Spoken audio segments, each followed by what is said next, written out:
Welcome to the final episode of the Rebel Entrepreneur Coaching Podcast with Kim Working Through Her Podcast.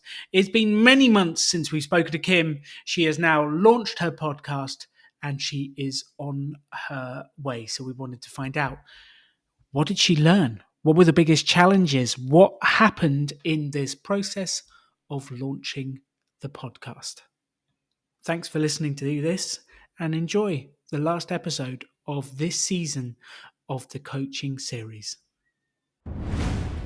The extraordinary belongs to those that create it. Rebelling against business plans and debt, rebelling against what society expects of us to build cool businesses, make money, have fun, and do good. Let's create something extraordinary together. Welcome to the Rebel Entrepreneur.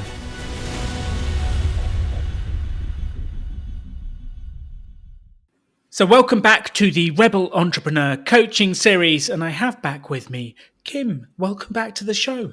Yay, thank you. I'm excited to be back. It was kind of a lukewarm yay. Sorry. Yay. It felt yay inside. Oh, okay, that's okay then. We will judge it on the inside feeling. Okay, good. It's nice to have you back. It has been months since we've spoken. Absolutely months since we've spoken. And big news, your podcast is out. Yay! I hope that one was better. Yeah, so I'm excited. Awesome. So, when did it come out?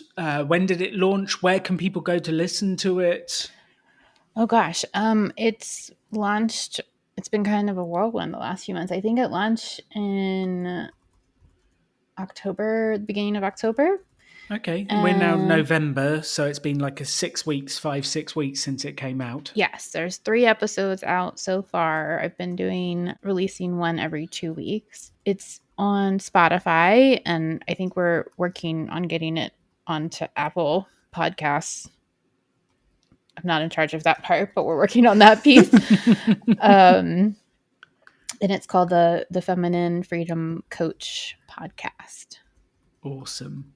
Awesome. So, what's happened? Because I'm always interested to know, because I had this experience of putting a podcast out. On the day it came out, were you excited? What happened? How did it feel? Yeah, it was super exciting. I think, you just never know what to expect when you put something new out into the world. So it's slightly nerve-wracking, but mostly exciting, And there's always, with each episode, there's moments where I'm like, okay, is there something that I said that maybe somebody will judge, or I said something that now I'll look back and be like, oh shit, I wish I hadn't said that. The answer is yes. Give it time. Someone will always judge you, and you will always think, why did I say that 10 years on? The answer is yes to both those questions. It will happen. Yeah. And I think about that a lot, in the context of what I do, even since I started recording. And now my conceptualizations of some of the things that I talk about have changed.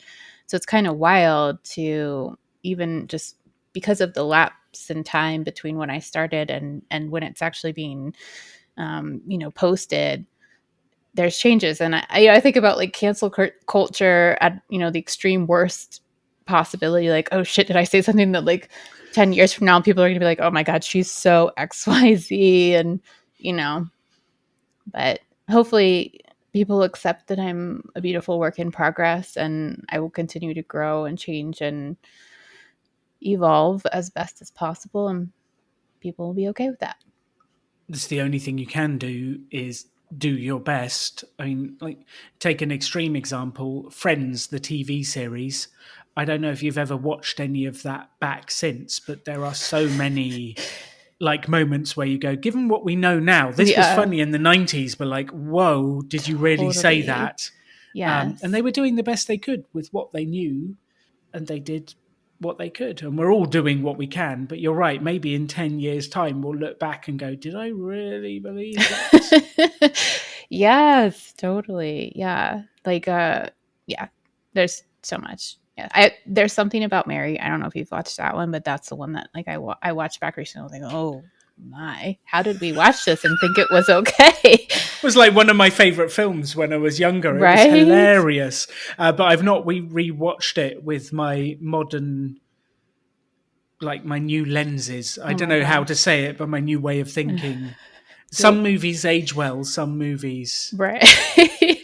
Yeah, you will cringe. You will cringe. I think I cringed at the time.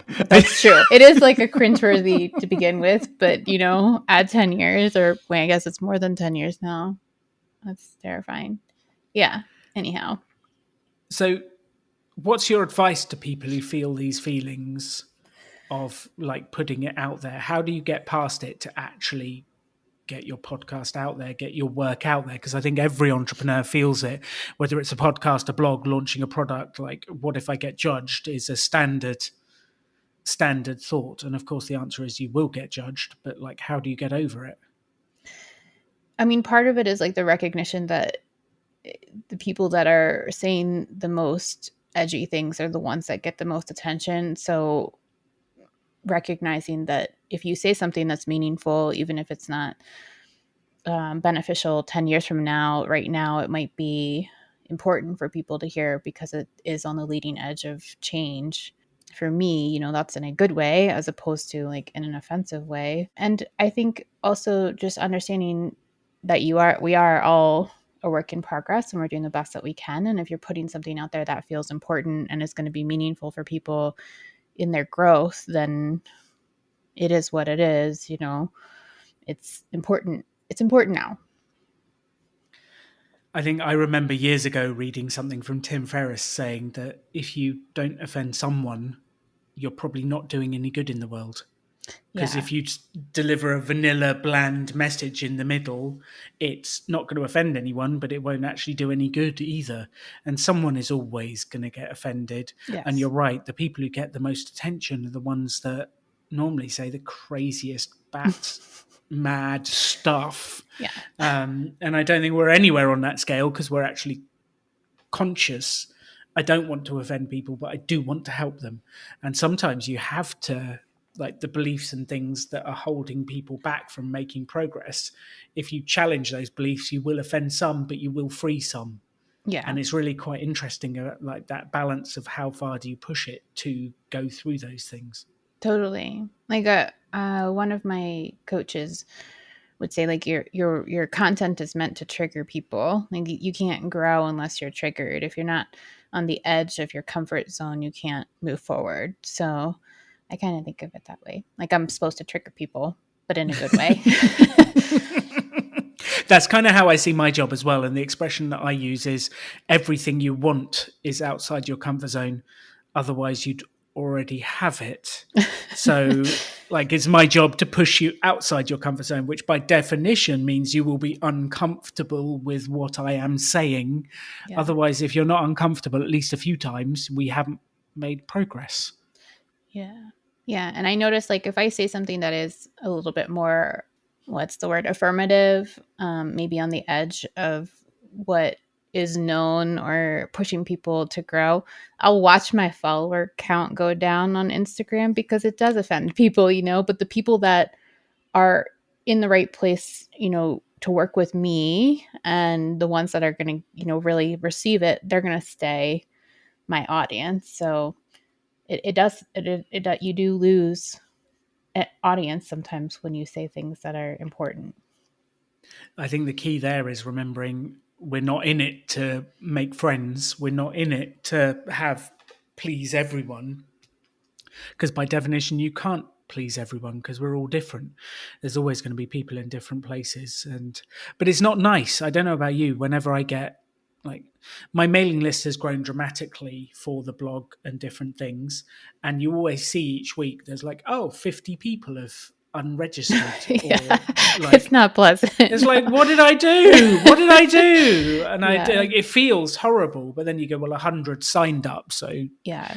like the 50 that left want something else. Fine. Good luck to them. But it always Mhm. like, it stings. It's like a little, I don't know, It needling. does. Yeah, I feel that too, for sure. And like occasionally I'll be like, who was it that unsubscribe to my list. Like, you know, you even do that, like the Facebook stalking for worthiness, the validation. But ultimately they're not the right audience. So that's okay. You don't need like a huge audience, in my opinion, to do the work and help people. You just need the right audience. We have to find the people who want to work with you, who want to make that progress, whatever it is. And I think that's the same in any business. It's just getting comfortable with it. Like with sales, you're out there looking for the people who have the problem that you're trying to fix. And you actually want to get through as many of the people who don't have that problem as quickly as possible to get through to the people who do, so that you can actually help them. I think it's just, yeah, in sales, you get actively rejected.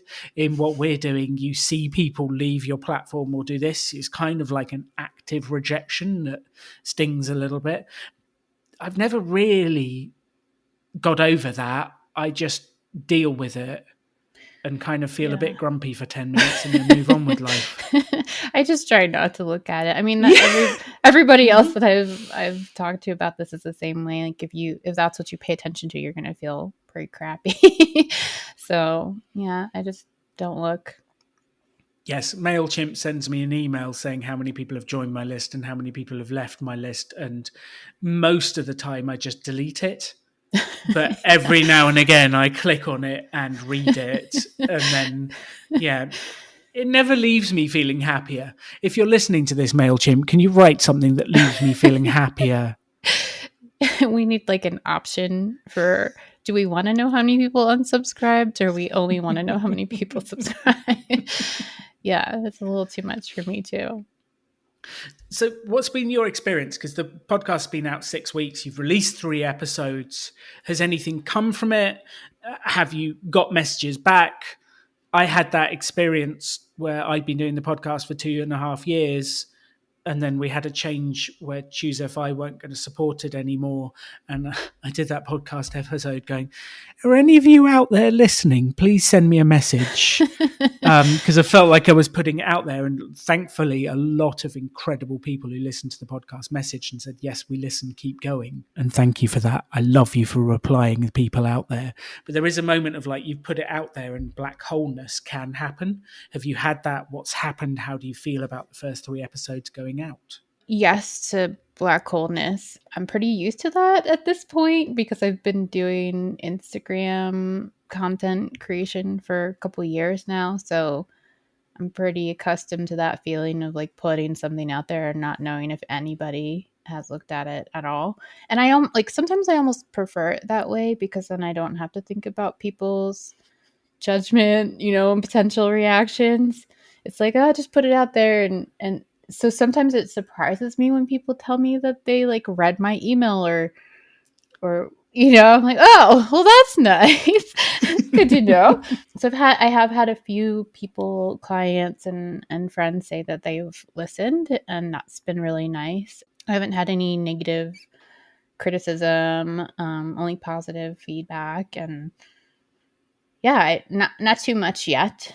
I'm still in that beginning phase where I'm just like, okay, I'll just put this out there and we'll see what happens. And it's still kind of tiptoeing around it. I think once I get more used to it, I'll be more confident to be like, here's my podcast episode and please listen to it and tell me what you think. And, it still feels like very new to me to share my work as it's happening live with the world because it's always happened in a little bubble.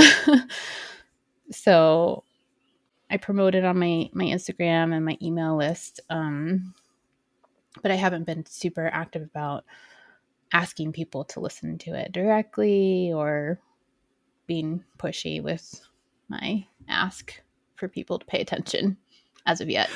The fact you're framing it as being pushy probably means you're not excited to do it. I am. I think, I've also just been busy. My life has been busy too. So I haven't focused in on it crazy amounts.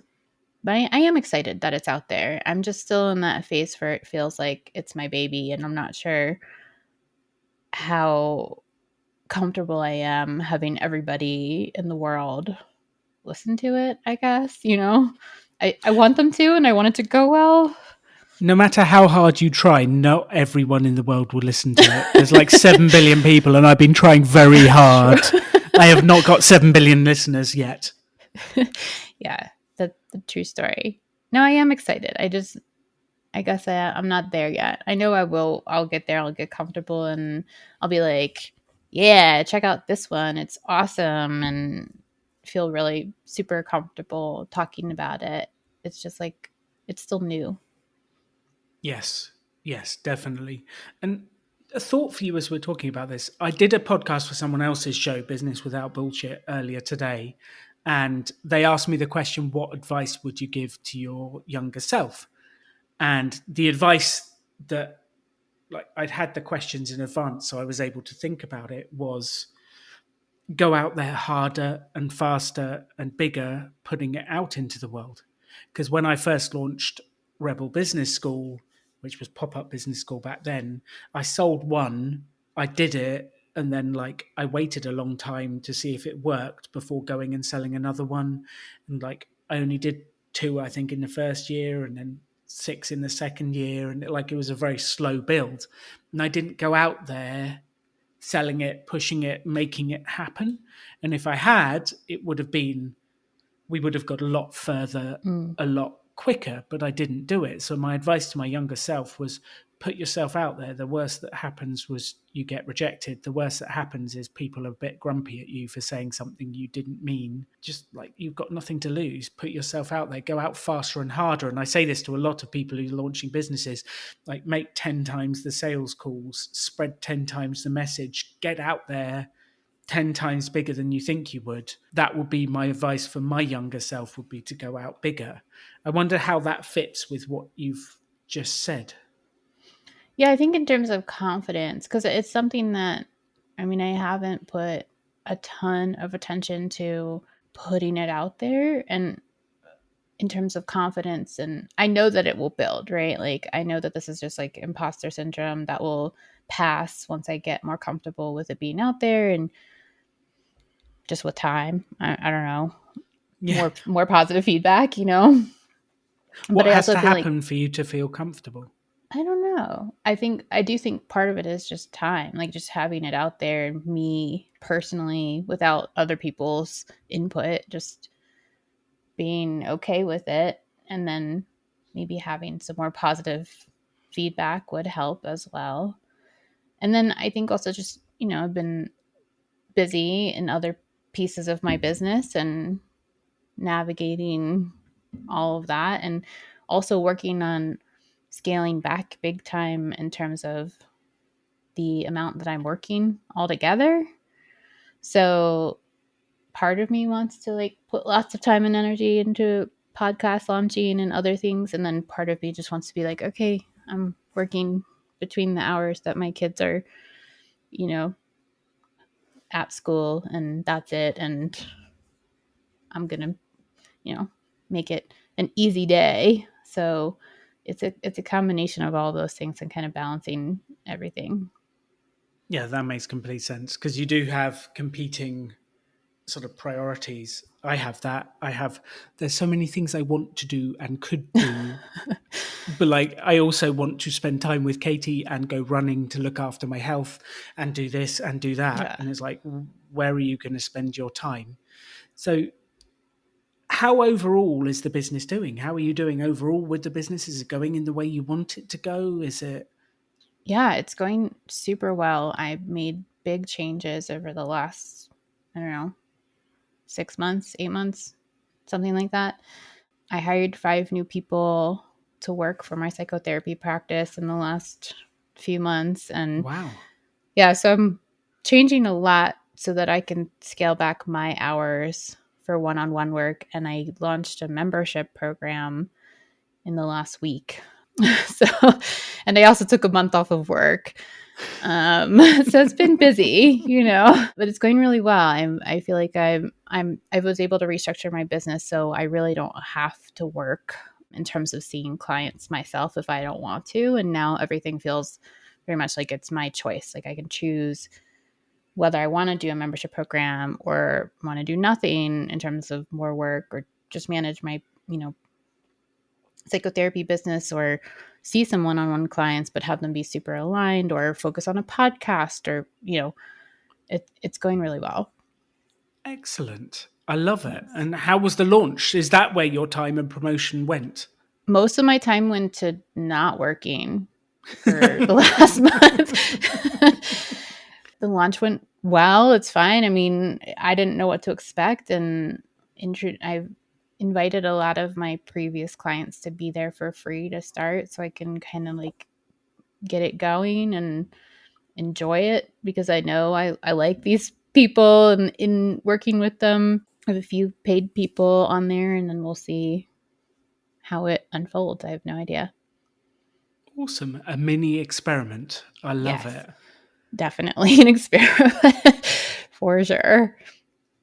So, what are the biggest things you've learned through this process of launching the podcast and our time together? Like, what have you learned going through this that you would share with the entrepreneurial audience and say, I've learned this about the business, about what I'm doing, that you think would help the people listening? I definitely think trying out a podcast in terms of, running a business and learning how to build an audience. I think creating and launching a podcast has been really valuable for me because I've learned a lot about what I want to say to Mm. a larger audience as opposed to my little safe bubble that I was in before. It's it's been helpful to break through that level of imposter syndrome and step out, be more visible, to share my message more clearly, to share my work more transparently and for free. All of those have been really valuable experiences for me thus far, and I hope to keep doing the podcast regardless of how many people are listening, because it's in my experience, it's valuable to experience for myself, and also the information that's going out there feels important to share. So I'll plan to keep doing it, and I do hope that it helps me grow my audience. We'll see. We'll see. It is interesting. Like, just the act of creating the podcast forces you to refine what you're saying and think about your business differently. You have to think of a way to communicate what you want to say, what's most important, how it works. And having had a podcast for some years now, it does make me think about, what am I trying to communicate? What do I want people to do? How do I help them make the most progress in the shortest period of time?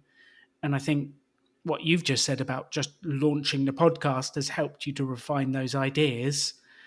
It's the same with everything. The people listening to this, like, if you want to make progress, launch a podcast, do a mini experiment, launch an offering, start this, do something. And it's in the action that you will get the learning that will help you define. And the podcast may or may not be the thing that makes the progress, but maybe it'll refine your message so the public speaking we've spoken about will take off with that new message. Maybe the podcast refines the message and enables you to teach the psychotherapists you've taken on how to better serve your clients. Like, something will come of it, and it's not always what we expect. However, the only way to find out what will come of it is to take the action anyway and make it happen. Yeah. I mean, I really enjoy it. I enjoy doing it, and I learned that. And one of my goals in starting was to be comfortable speaking publicly, to be comfortable being more visible, and I definitely feel like that has been a successful experience for me, for sure. You definitely seem less nervous than our first episode together. Thanks. I feel a lot calmer too. Yeah, I do. Just breaking it down to help people with this stuff, like, technically you had Patrick who worked with you on the podcast. So Mhm. other than getting a microphone and setting up, he helped you do a lot of the technical stuff. Yes. Like, what have been the biggest challenges launching this podcast or getting it out there? What have you, like, what's made you become stuck and then you got unstuck and you learned how to get past it? What's been the difficult pieces? Uh, I mean, for me, the only thing that was difficult was just choosing to do it and breaking through the imposter syndrome. I don't feel like the act of doing it was difficult. I even think that I could potentially do the editing and all of that myself. I just don't want to time wise use, you know. Same. Yeah. But I feel confident that I could do it. There, I learned about some editing softwares that seem pretty cool and easy to use that are automatic. You just like put your video in, your record your audio in, and you can take out like and everything super easily. So yeah, I think it's been quite an easy process. The thing I'd love to highlight from what Kim just said is the hardest part is choosing to do it and getting over the imposter syndrome. And I think that's the same for everything we do. It's that it's the bit before you start that is the hardest part. And my wife tricked me into doing some work yesterday. She's wonderful. She used a trick that I've used many times, which was, let's just do 15 minutes and then have a rest. And I was like, okay, I can do 15 minutes. And then we started it, and guess what? We both got into it, and 2 hours later, I'm like, where did that time go? And we made huge progress. But it's like that getting started is the bit that you need to get past. So you saying I had to decide and get past my beliefs and thoughts about the thing, then once you started, it's like, okay, I just need to record this, do that, and like find a fancy microphone, which looking in the video, you've got a way fancier microphone than I do now. And then you're started. Is that kind of the experience you had? Yeah. Yeah. I mean, the actual technicalities of doing it were super easy. I mean, occasionally there were technical issues with making sure people's mics and stuff are working, or there weren't like Mm-hmm. children screaming in the background. But other than that, it's been, you just get on and talk for an hour and do what you normally do and then edit it. It goes up. And, I don't know, super easy. So if you're thinking of launching something, please just get on with it. That's the message to everyone, I think. So is there anything you wanted to talk to about today in like our last episode of this coaching series? Is there anything you wanted to chat about or? Yeah, I have questions for you. I'm very curious about the, I guess, choices you've made in your business and, choosing podcasting over other avenues, or maybe, you try to tackle all of the marketing strategies. Like, I'm curious about how you feel about podcasting and versus other types of marketing. So I guess to me, the podcast isn't necessarily marketing. It's my way to share my message. And that has been what I've been looking for many years is I want to defeat the belief that it takes money to make money. I want to change the way entrepreneurship enterprise is taught. I want to get my message out there and help as many people as possible. So podcasting seemed like a natural place to be able to reach many people. And we're heading Mm-hmm. towards 1 million downloads, which is unbelievable. That's And so cool. that was the like get it out there and do that and reach those people and help. Do I think the podcast, like I've never monetized the podcast. We had a big discussion about what to do with it. I think it leads to people coming to Rebel Business School. It does lead to people coming to Rebel Finance School and what we're doing. And we've got the new course that we're about to start Monday. So by the time this comes out, it will be started, our new Extraordinary Life course, which I'm super excited about. We've got 4,000 people signed up to come Oh, along, wow. which is just amazing. On all the marketing tools, I cannot do them all. You just literally, there are too many ways to share your message, and you cannot focus on them all. You have to pick one, two, or three and get good at them and go big and put them out there. So I've always been, what am I focusing on? I think I've realized the differentiator for me is the way I communicate my message and our live courses. That's what we're really good at, is the Mm. simplicity of the message and the live courses. So I'm focusing more on the live courses recently to really that's huge value and gets huge interaction. And I love helping people through those. But you cannot do it all. You just, even Yeah. if you were to hire a team of 20, like if you had all BMW's resources, I don't know why I picked BMW, but I felt like they had a lot of money. If you had all their resources and all their marketing teams and all their agencies, they would still say they can't do it all. Mm. They would still say we're too busy to do this, to do that, to do the other. You just can't do it all. So you just have to pick the ones that make the biggest difference from your business and focus in. And the only way you know which ones make the biggest difference for your business is by trying a bunch of them and going, okay, email marketing actually worked really well. Facebook ads I tried didn't work. This I tried did work. Instagram's working well for me because I like that. TikTok, what is that? You do a bunch of stuff and test it and then go, actually, these three make the biggest difference. I'll double down on it. I know there's messages out there from like Gary Vaynerchuk of going, there's all these platforms. Why wouldn't you be on them all? But that's like impractical advice for someone who's starting a business. You just can't do it all. There is too much. That sounds miserable too, trying to do it. I mean, it's hard enough to tackle like one or two, let alone a ton of them. Because there was a point Exactly. where I was like, oh, I'll put this on YouTube and then I'll repurpose for Instagram and TikTok and do a podcast. And I do some of that, but beyond that, I'm like, my brain doesn't even have space for any other potential, you know?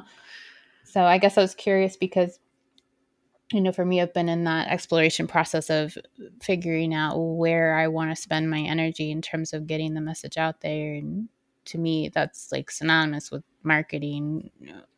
And I guess I've chosen a few based on what I like to do. And I don't even pay attention. Like, I'm not somebody that pays attention at this point to analytics or tracking or any of that. I just do what I enjoy and hope that it works out. I don't know, you know. Which is great if you've got a big business or a business that's bringing in revenue that Sure. you're earning money. Sure. But if you're not bringing in that money, then you need to focus very carefully on Yes. what am I doing and how does that translate into cash? And the analytics is how you decide that. Like if you've already got a business that's working and then you're doing the promotion that you love to do on the side, I think that can work very well. I think I do want to make that clear for everyone listening is you have a business that produces cash. Yes, I That is do. making the money. Yes. And I had like that business is established and it's functioning and growing, and I don't have to do a lot of marketing, thankfully, for that business in order for it to be successful. So my psychotherapy practice, and then I have my coaching business, which is where I do a lot of like I play around to see what I enjoy, and it's not as big a concern to me how much money that business is going to make. Obviously, you wanted to make some money at some stage. Yeah, I did. Yes. And I think in the last year, things have shifted to a point where it feels like it's not as big of a concern. And I've consciously done that. I consciously restructured my businesses so that I could offer information for free and do lower fee services and stuff like that, so that it feels more spacious for me. When I feel like the money's coming in elsewhere, I can just do what I enjoy. So I think that's where my curiosity was lying. Like, do you track, do you have a conscious awareness of like which avenues for getting the word out have a greater ROI, or is it mainly based on what you enjoy doing? Like, do you love podcasting? So I absolutely love the episodes where I'm helping someone to overcome a problem. We can figure it out. I absolutely love those episodes. I love working with people on those sorts of things. I love some of the ones where I get to interview, like the one where we interviewed the co-founder of Starbucks about how he started it and was building the furniture in his parents' basement and stuff like that. And then I interviewed David Allen from the book Getting Things Done. And you meet people that are like, wow, I want to know how you did that. And I love running that podcast bit and I get so much out of it. I do. So it's interesting because there's different phases in your business life. When I started, it was like, okay, I've got to sell, otherwise I can't eat. I Mm-hmm. can't afford to buy vegetables and have a house. Like I must sell. So then you're hustling and you're selling and you're growing. Then you get to the stage where the business has matured a bit and you end up being more of a figurehead. And the customers want to see you and speak to you because you are the person, the human, and then they buy it, but you're not necessarily delivering it. The other people are delivering it, but they still want you. They still like that's it. Um, and then there becomes another stage where you get to financial independence, and you're like, okay, I've hit my financial independence, but I still have to have purpose in my life. I still have to have meaning. I can't just sit on a beach with guacamole and do nothing. Um, and then you start to make these choices, which I think you're talking about, which is like, where do I want to invest my time? Like, I want to help people, I want to have an impact. And I do that through live courses, through the podcast, and through those are actually my main two ways. And through blogging, I guess, is my other one, which I love. And then you start to focus on those things and you let go of what gets you to that point. And I think that's always the thing is what got you here won't get you to the next step. So for me, what got me started was like creating these incredible courses and selling them. And then what got me to the next phase was trying to get other people to take over it and to build it and to do that. And I actually had to get out of the way to allow them to do that. And then I'm at this phase, which is okay, I want to make the biggest impact in the world possible. And I do track it. Like I know we're currently running this extraordinary life course. We've got nearly 4,000 people signed up, which is just mind boggling. That is crazy. I Um, cannot imagine that number. it's a cool course. It's going to be so much fun. I love running the big courses with Katie. And I know, like, so the biggest things people came from were my mailing list. Brad from Choose FI shared it on his mailing list, which had Mm. huge impact. Lots of people signed up. Pete, Mr. Money Mustache, he shared it on his Facebook, which was very kind of him. But I built up these incredible relationships where people know I'm not trying to sell something, so they will share what I'm doing because it actually will help their audience as well. And those things had huge impact, and that's where the signups have come from the course. Then I'm going to deliver huge value to the people that show up and do the best I can to help them create their version of extraordinary. So I do track what works, and I still do like even where I am now, I still do that. Okay, I'm going to share it on my own Facebook. I'm going to message this person individually and say, you should Mm. come to this course. It'll be useful. I'm going to tell my friends when I speak to them on the phone. I still do that stuff. It's still the one-to-one communication as well. But I definitely have realized like the people who have big audiences can help you get out a lot wider. So if you've made friends with people who already have those audiences, like it's incredible how far it can go. Mm. It's very interesting. Yeah. I'm just processing everything you just said because it's for me, I'm not, I'm like not quite to that point by any means. And just starting into the idea of growing an audience period outside of the small bubble I had. And also I do finally feel like for the first time, probably just in the last few months, that there's no strings attached to what I'm doing. I mean, maybe not no strings, but there's not the same level of like strings attached to what I'm doing financially. And so it feels very different. The idea of, sharing my information for free without hoping that people are going to buy things. I mean, obviously that would be nice and it would be helpful, but it's not a necessity in the same way. And I think the interesting thing is the more you share what you do for free, the more people then come back. And I had this expression that I've lived my life by, which is the more you give, the more that comes back to you. And I think there's two sort of caveats to that statement. One is you have to give freely, Like if you give freely, then stuff comes back to you. And two is you do need to ask for what you want at some stage, because I think people do miss that bit. They give freely for Mm-hmm. ages and then they forget to ask for what they could do with help with. And if you don't ask, you don't get. My mum drummed that into me. I never understood it until a lot later. Sorry, mum. But if you don't ask for what you want, you don't get it. And like this is probably a bad example, but I'm going to go with it anyway. We're out for a family meal with my wife and her family, and the bread rolls that they delivered at the start were amazing, like warm bread rolls. And you know, when you melt the butter on it, and Yes. just, oh, so bad for you, I but feel so you. good. And I, like, the waiter came over. I made, it was a waitress. Anyway, I made her laugh. We had a chat, and I said, those bread rolls were really good. Do you mind if I have another one? And she was like, and she brought one round, put it on my plate. And Katie's brother looked at me and goes, I didn't even know you could do that. Um, and it's like, well, if you ask for it, it's amazing. And I did it in a nice way. I made her laugh. We had fun. But it's amazing what comes if you ask for it. So I think there is an asterisk. You give, but you do need to ask for support as well. So when you ask on your podcast, please subscribe, please Mm-hmm. share. You have to ask for what you want, but you give value, and you do not tie it. Like, I will continue giving value whether you share my podcast or support me. It doesn't matter. But I think people give and then forget to ask. And quite often people want to help you because they've got value out of your writing, your podcast, your product, your service. They would love to help you. They just don't know how. Yeah.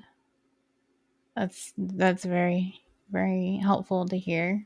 The, you know, both the asking piece and also just the networking and connections. And it's nice to have those people in your corner too. I think as you're building businesses, for me, it's been huge to have some supports like like having some supports as I grow is massive. It's so helpful.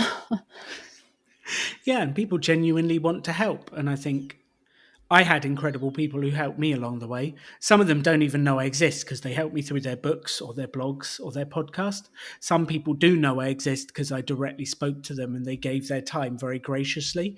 But that makes you then just want to help, like, the people. And it's not even about age, it's just people at different positions, because there are people who are older than me starting businesses now, but I can help in that way. So it's not even about age, but it's helping, like, the people who are just starting the journey you've been on for a while, Yeah. and you want to help. Like, it genuinely makes me feel nice. I don't think people realize. They're like, well, I don't mean to imposition you. It's like, I like to help. And if I can help in some way, I will. I love it. Yeah.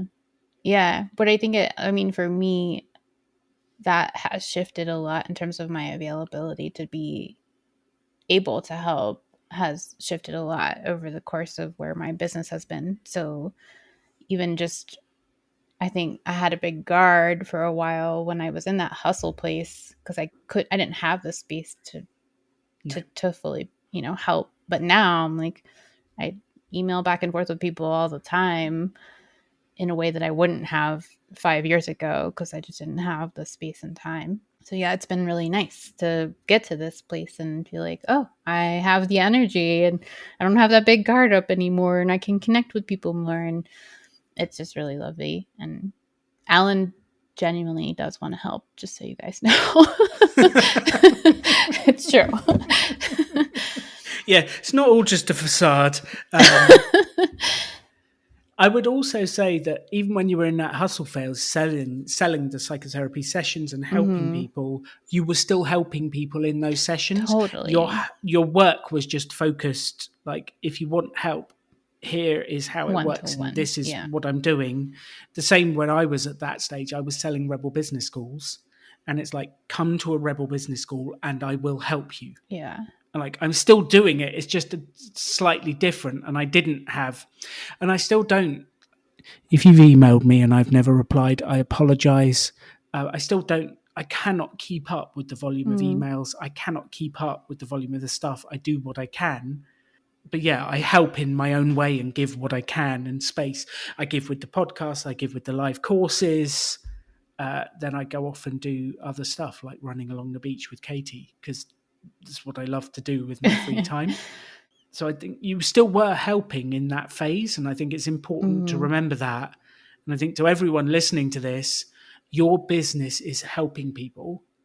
Otherwise, they wouldn't be paying you money. So, like we had Orla on with the dog walking. She is helping people doing dog walking and looking after the dogs, and they pay because they're happy.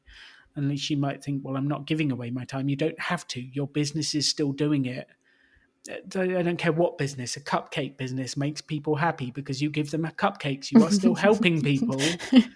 So I think that's really key for everyone here to remember is your business helps people. Your psychotherapy business dramatically helps people. Yes, they are For paying for sure. you. That does not take away from it. That does not take away from it in any way, shape, or form. And sometimes when people pay for it, they actually value it more, which we Yes. can have a whole debate about free and that stuff. But I I actually think totally like agree with that. charge for it, make money, do good, feel happy. Your business is making a difference in the world. And I can almost hear the voices of people going, my art business doesn't make people happy. It's like, yes, it does. You're putting art on their walls, you're looking after them. And I can hear people saying, my business doesn't do that. I'm like, yes, it does. Just because my business helps people start businesses, just because Kim's business helps people in different ways doesn't mean yours doesn't. We all need to help in all sorts of different ways to create this rich life that we lead. Every business here helps people, otherwise, you wouldn't be making money. And if you're not making money yet, you haven't quite found the way to deliver the value that people want and charge for it. And that's okay, you will. Dramatic pause. I agree. Yeah. Yeah, No, I it's think I nice have to a big hear. rant about the charging thing. Sorry, like I get caught up on that. I I want totally people to agree with you. charge. I totally agree with you. I experienced it, like when I used to run low fee women's circles and people wouldn't show up, but then I charge, Hmm. X amount for psychotherapy that's higher than the average around, and I have tons of people wanting to come see me. So I I've experienced that before. It's interesting. Sometimes you double your prices and you get more customers, but everyone thinks that reducing prices leads to more customers because we've been taught supply and demand is a straight linear curve, and it's not always. And I find that fascinating. I always remember a Richard Branson quote. Have you heard of Richard Branson? I don't really retain names very well. Sorry. Probably, Okay. maybe. I don't know.